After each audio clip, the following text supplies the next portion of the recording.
नमस्कार। आइए सुनते हैं मुंशी प्रेमचंद द्वारा लिखी हुई कहानी तावान। छकौड़ी लाल ने दुकान खोली और कपड़े के थानों को निकाल निकाल कर रखने लगा कि एक महिला दो स्वयं सेवकों के साथ उसकी दुकान छेकने आ पहुंची। छकौड़ी के प्राण निकल गए। महिला ने तिरस्कार करके कहा, क्यों लाला, तुमने सील तोड़ डाली ना? अच्छी बात है, देखें तुम कैसे गृह कपड़ा भी बेच लेते हो। भले आदमी, तुम्हें शर्म नहीं आती कि देश में यह संग्राम छिड़ा हुआ है और तुम विलायती कपड़ा बेच रहे हो? डूब मरना चाहिए। औरतें तक घरों से निकल पड़ी हैं, फिर भी तुम्हें लज्जा नहीं आती? तुम जैसे कायर देश में न होते तो इसकी यह अधोगति न होती। छकौड़ी ने वास्तव में कल कांग्रेस की सील तोड़ डाली थी। यह तिरस्कार सुनकर उसने सिर नीचा कर लिया। उसके पास कोई सफाई न थी, कोई जवाब न था। उसकी दुकान बहुत छोटी थी। लेहनी पर कपड़े लाकर बेचा करता था, यही जीविका थी। इसी पर वृद्धा माता, रोगिणी स्त्री और 5 बेटे बेटियों का निर्वाह होता था। जब स्वराज्य संग्राम छिड़ा और सभी बजाज विलायती कपड़ों पर मोहरें लगवाने लगे तो उसने भी मोहर लगवा ली। 10-5 थान स्वदेशी कपड़ों के उधार लाकर दुकान पर रख लिए, पर कपड़ों का मेल न था, इसलिए बिक्री कम होती थी। कोई भूला भटका गाहक आ जाता तो रुपया 8 आने की बिक्री हो जाती। दिन भर दुकान में तपस्या सी करके पहर रात को घर लौट जाता था। गृहस्थी का खर्च इस बिक्री में क्या चलता। कुछ दिन कर्ज वर्ज लेकर काम चलाया, फिर गहने बेचने की नौबत आई। यहाँ तक कि अब घरों में कोई ऐसी चीज न बची जिससे 2-4 महीने पेट का भूत सिर से टल जाता। उधर स्त्री का रोग असाध्य होता जाता था। बिना किसी कुशल डॉक्टर को दिखाए काम न चल सकता था। इसी चिंता में डूब उतरा रहा था कि विलायती कपड़े का एक ग्राहक मिल गया जो एक मुश्त 10 रुपए का माल लेना चाहता था। इस प्रलोभन को वह न रोक सका। स्त्री ने सुना तो कानों पर हाथ रखकर बोली, मैं मोहर तोड़ने को कभी न कहूंगी। डॉक्टर तो कुछ अमृत पिला न देगा, तुम नक्कू क्यों बनो? बचना होगा बच जाऊंगी, मरना होगा मर जाऊंगी, बेआबरूई तो न होगी। मैं जी कर ही क्या उपकार कर रही हूँ और सबको दिख कर रही हूँ। देश को स्वराज्य मिले तो लोग सुखी हों, बला से मैं मर जाऊंगी।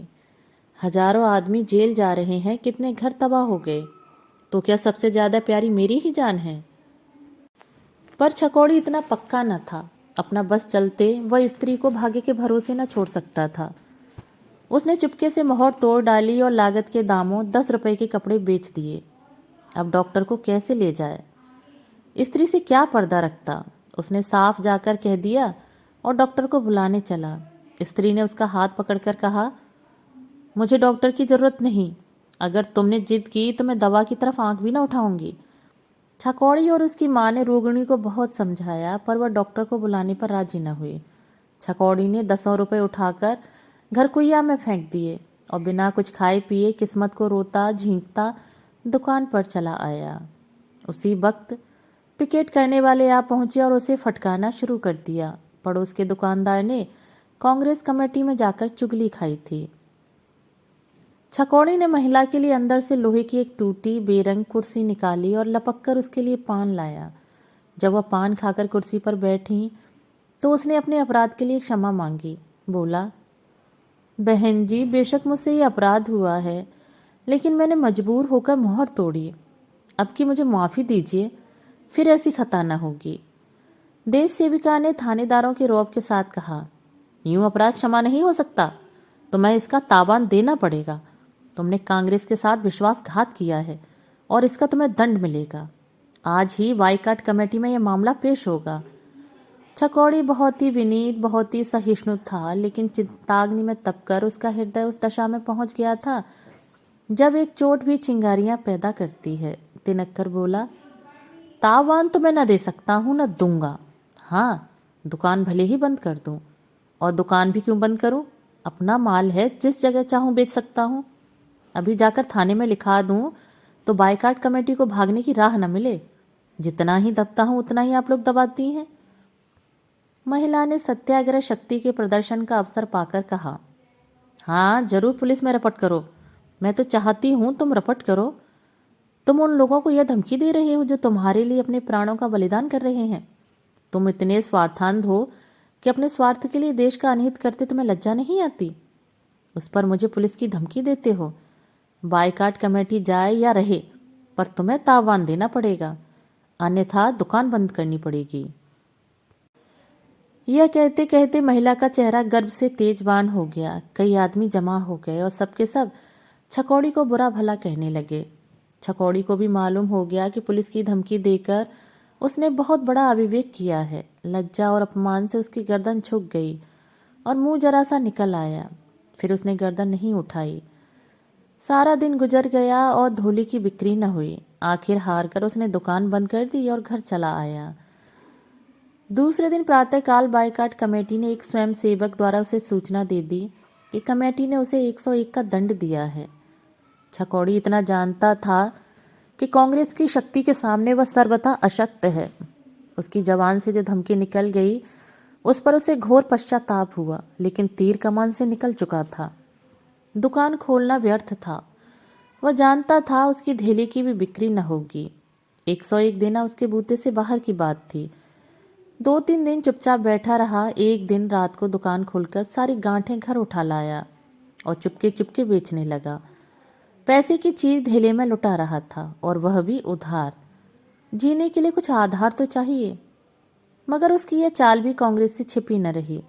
चौथे ही दिन गोविंदों ने कांग्रेस को खबर पहुंचा दी। उसी दिन तीसरे पहर छकौड़ी के घर की पिकेटिंग शुरू हो गई।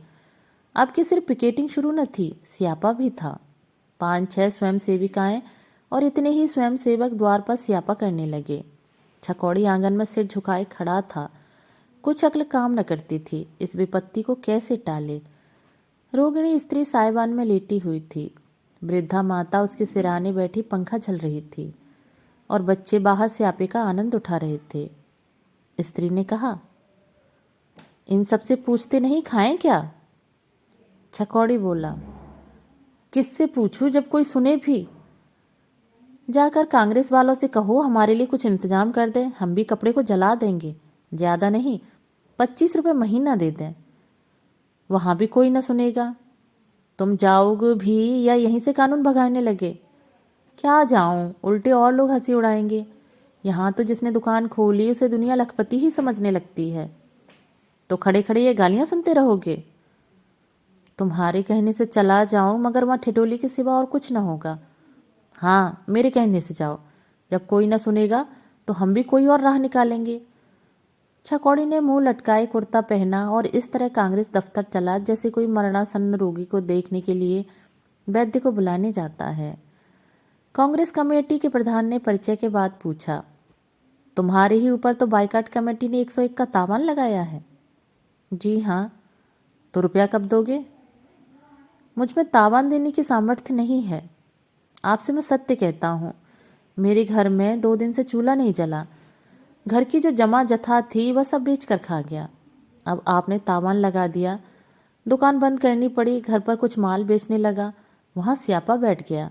अगर आपकी यही इच्छा हो कि हम सब दाने बगैर मर जाएं तो मार डालिए, और मुझे कुछ नहीं कहना है। छकौड़ी जो बात कहने घर से चला था वह उसके मुंह से न निकली। उसने देख लिया कि यहाँ कोई उस पर विचार करने वाला नहीं है। प्रधान जी ने गंभीर भाव से कहा, तावान तो देना ही पड़ेगा। अगर तुम्हें छोड़ दूं तो इसी तरह और लोग भी क्या करेंगे? फिर विलायती कपड़े की रोकथाम कैसे होगी? मैं आपसे जो कह रहा हूं उस पर आपको विश्वास नहीं आता। मैं जानता हूं तुम मालदार आदमी हो। मेरे घर की तलाशी ले लीजिए, मैं इन चकमों में नहीं आता। छकौड़ी ने उद्दंड होकर कहा, तो यह कहिए कि आप देश सेवा नहीं कर रहे हैं, गरीबों का खून चूस रहे हैं। पुलिस वाले कानूनी पहलू से लेते हैं, आप गैर कानूनी पहलू से लेते हैं। नतीजा एक है, आप भी अपमान करते हैं, वह भी अपमान करते हैं। मैं कसम खा रहा हूं कि मेरे घर में खाने के लिए दाना नहीं है। मेरी स्त्री खाट पर पड़ी पड़ी मर रही है, फिर भी आपको विश्वास नहीं आता। आप मुझे कांग्रेस का काम करने के लिए नौकर रख लीजिए, 25 रुपये महीने दीजिएगा। इससे ज़्यादा अपनी गरीबी का और क्या प्रमाण दूं? अगर मेरा काम संतोष के लायक न हो तो 1 महीने के बाद मुझे निकाल दीजिएगा। यह समझ लीजिए कि जब मैं आपकी गुलामी करने को तैयार हुआ हूं तो इसलिए कि मुझे दूसरा कोई आधार नहीं है। हम व्यापारी लोग अपना बस चलते किसी की चाकरी नहीं करते। जमाना बिगड़ा हुआ है। नहीं, 101 के लिए इतना हाथ पांव न जोड़ता। प्रधान जी हंसकर बोले, यह तो तुमने नई चाल चली। चाल नहीं चल रहा हूं, अपनी विपत्ति कथा कह रहा हूं। कांग्रेस के पास इतने रुपए नहीं हैं कि वह मोटों को खिलाती फिरे। अब भी आप मुझे मोटा कहे जाएंगे? तुम मोटे हो ही। मुझ पर जरा भी दया न कीजिएगा। प्रधान ज्यादा गहराई से बोले, छकौड़ी लाल जी, मुझे पहले तो इसका विश्वास नहीं आता कि आपकी हालत इतनी खराब है, और अगर विश्वास आ भी जाए तो भी मैं कुछ नहीं कर सकता। इतने महान आंदोलन में कितने घर तबाह हुए और होंगे। हम लोग सभी तबाह हो रहे हैं। आप समझते हैं हमारे सिर कितनी बड़ी जिम्मेदारी है। आपका तावान माफ कर दिया जाए तो कल ही आपके 20 भाई अपनी मोहर तोड़ डालेंगे और हम उन्हें किसी तरह कायल न कर सकेंगे। आप गरीब हैं, लेकिन आपके सभी भाई तो गरीब नहीं हैं। तब तो सभी अपनी गरीबी के प्रमाण देने लगेंगे। मैं किस किस की तलाशी लेता फिरूंगा। इसलिए जाइए, किसी तरह रुपए का प्रबंध कीजिए और दुकान खोलकर कारोबार कीजिए। ईश्वर चाहेगा तो वह दिन भी आएगा जब आपका नुकसान पूरा होगा। छकौड़ी घर पहुंचा तो अंधेरा हो गया था। अभी तक उसके द्वार पर स्यापा हो रहा था। घर में जाकर स्त्री से बोला, आखिर वही हुआ जो मैं कहता था। प्रधान जी को मेरी बातों पर विश्वास ही नहीं आया। स्त्री का मुरझाया हुआ बदन उत्तेजित हो उठा। उठकर खड़ी हुई और बोली, अच्छी बात है, हम उन्हें विश्वास दिला देंगे। मैं अब कांग्रेस दफ्तर के सामने ही मरूंगी। मेरे बच्चे उसी दफ्तर के सामने विकल हो होकर तड़पेंगे। कांग्रेस हमारे साथ सत्याग्रह करती है तो हम भी उसके साथ सत्याग्रह करके दिखा दें। मैं इसी मरी हुई दशा में भी कांग्रेस को तोड़ डालूंगी। जो अभी इतने निर्दयी हैं वह कुछ अधिकार हो जाने पर न्याय करेंगे। एक इक्का बुला लो, खाट की जरूरत नहीं। वहीं सड़क किनारे मेरी जान निकलेगी। जनता ही के बल पर तो वह कूद रहे हैं। मैं दिखा दूंगी जनता तुम्हारे साथ नहीं, मेरे साथ है। इस अग्निकुंडी के सामने छकौड़ी की गर्मी शांत हो गई। कांग्रेस के साथ इस रूप में सत्याग्रह करने की कल्पना ही से वह कांप उठा। सारे शहर में हलचल पड़ जाएगी। हजारों आदमी आकर यह दशा देखेंगे। संभव है कोई हंगामा ही हो जाए। यह सभी बातें इतनी भयंकर थीं कि छकौड़ी का मन कातर हो गया। उसने स्त्री को शांत करने की चेष्टा करते हुए कहा, इस तरह चलना उचित नहीं है अम्बे। मैं एक बार प्रधान जी से फिर मिलूंगा। अब रात हुई, स्यापा भी बंद हो जाएगा, कल देखी जाएगी। अभी तो तुमने पथ्य भी नहीं लिया। प्रधान जी बेचारे बड़े असमंजस में पड़े हुए हैं। कहते हैं अगर आपके साथ रियायत करूं तो फिर कोई शासन ही न रह जाएगा। मोटे मोटे आदमी भी मोहरें तोड़ डालेंगे और जब कुछ कहा जाएगा तो आपकी नजीर पेश कर देंगे।